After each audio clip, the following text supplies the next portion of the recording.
All right, seniors. So we're back for the second poem of this assignment. This one is from Baudelaire. I really looked for a better poem, to be honest with you, but most of his stuff was either too short or just didn't feel like it said much. I'm not a giant fan of this guy's writing, to be honest with you.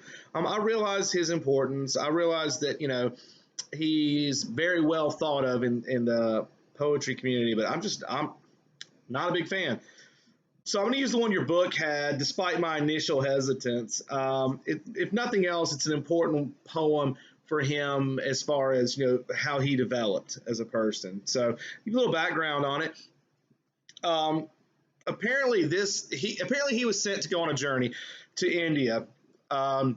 Supposed to be about 18 months, but it got canceled after 8. So the time he spent on this boat apparently really sparked in him this desire for the good life and wanting a life of ease. Sadly, unlike Pushkin, he didn't have a family that really had the means for that kind of a life. So he constantly tried to live way out of his ability for the rest of his life, and it met with a lot of debt. So we're going to read this poem.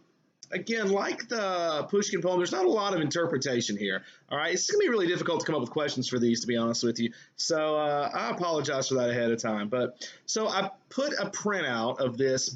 It should be to the left of this video.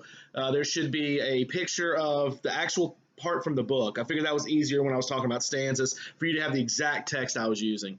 So I'm going to start reading this. I'll probably do it into 3 sections based on the 3 stanzas. Not a lot to say about each of them, like I said, but we'll see what we can do. All right, let me adjust this a little. All right, glare on my head's still pretty bad. I apologize. All right, stanza 1.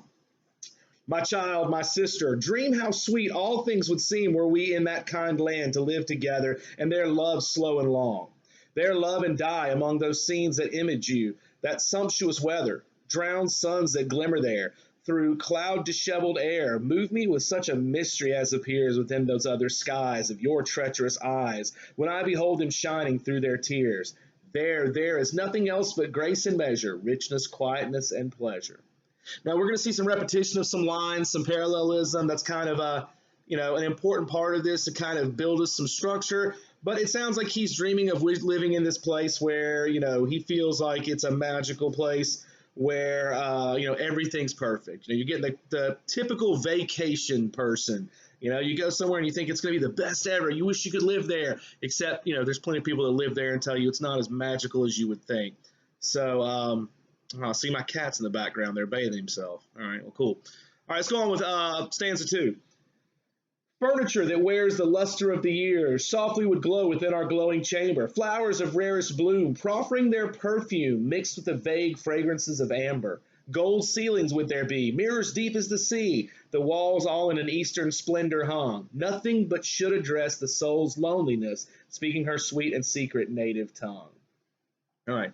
So, I said something about parallelism. We're not going to see it in the stanza. It actually shows up at the end. I promise I wasn't missing that. But look at this one, man. This guy, if you didn't think he had a taste for the finer things, gold ceilings will definitely do it. I mean, read that. This guy has an eye for luxury, extreme luxury, in fact. And again, kind of sad because if you have those kind of tastes and not the money to reach those, you're not going to be happy with anything. And I feel like that may be a lot of this guy's issues. All right, let's go on with the 3rd stanza. Oh, I apologize. Here's the parallelism. I didn't finish the stanza. It says, there is nothing else but grace and measure, richness, quietness, and pleasure. Remember, that was the end of the 1st stanza. All right, so now let's go into the 3rd. It says, see, sheltered from the swells there in the still canals, those drowsy ships that dream of sailing forth. It is to satisfy your least desire. They ply hither through all the waters of the earth. The sun at close of day clothes the fields of hay. Then the canals, at last the town entire in hyacinth and gold. Slowly the land is rolled, sleepward under a sea of gentle fire. There is nothing else but grace and measure, richness, quietness, and pleasure. Right? So, more of the same. The ideas of this beautiful land where there's nothing but wealth and magic. And, it's beautiful. I mean, if you read the bio I wrote up above this, we talked about Baudelaire trying to eschew the romantic view and focus more on the urban, which there's elements of focusing on the urban here. It's not totally nature driven, but there is a lot of nature found in this.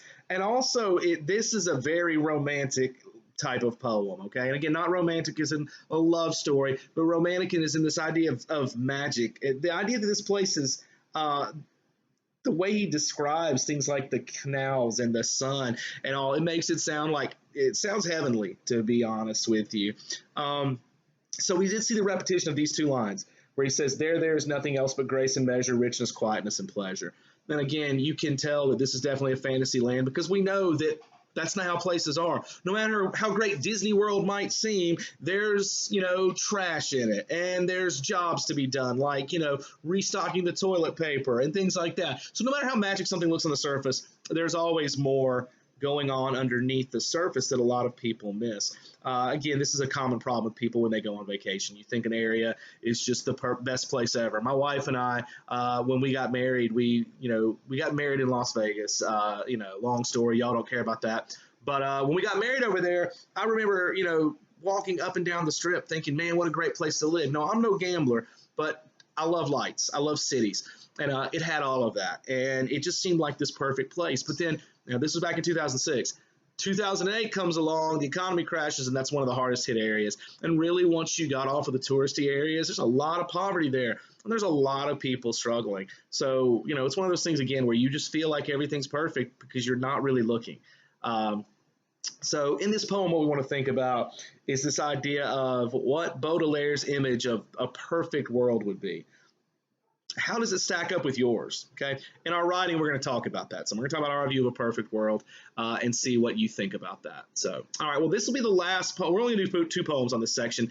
And I'm going to try my best to come up with some questions that aren't going to be just completely murderous. So I look forward to seeing you in the comments if you would like to comment questions and things like that. These are unlisted videos. They only go to you guys. I don't want to hear what random troll in his basement thinks about my horrible setup or my horrible beard or my horrible Southern accent. So I hope to hear from you guys, though. So please, please, please add comments or at least send me some questions if you have them. All right. And I hope you enjoyed some of this. These aren't my favorite poems by any stretch. We're about to get into some better ones, though. So hang in there. All right. All right. I'll talk to you later.